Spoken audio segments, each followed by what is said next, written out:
Hi, it's Vicki from InfiniteQuests Strategies. And normally today I would be posting a video about how to turn your job search from awe to awe. But today's not a normal day for any of us, so I decided to change it up. I wanted to give a shout out to all of you parents who are home with the kids that would normally be in school today and for at least the next 2 weeks.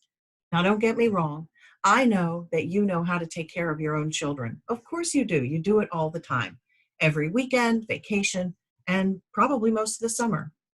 But here we are, without advance notice or preparation, basically all stuck at home for at least 14 days without any of the activities that are usually available in your community.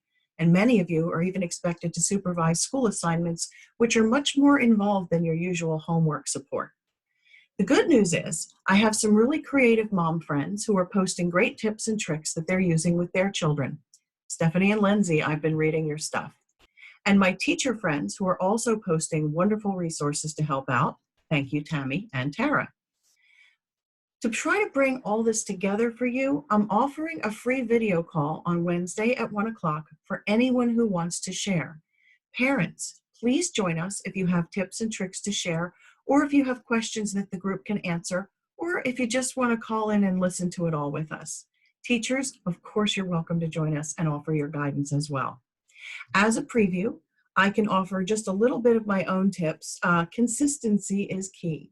Maintaining bedtimes and morning routines will not only make the next 2 weeks better, this will also greatly help the kids transition back to their school days when all of this is over. Creating a weekday schedule that has consistency and particularly meal times and some of your activity times won't only be great for the kids, but for the adults, it'll make it easier to stay on top of the normal things that could happen when the kids aren't around and in the way all the time. That short video time after the kids have lunch could be the perfect time to clean up all of the morning's mess and get a jump on having a good, clean, fun afternoon. So for this and more, please join us on Wednesday for our free Stay Home Parents call. I hope to see you there. Thanks.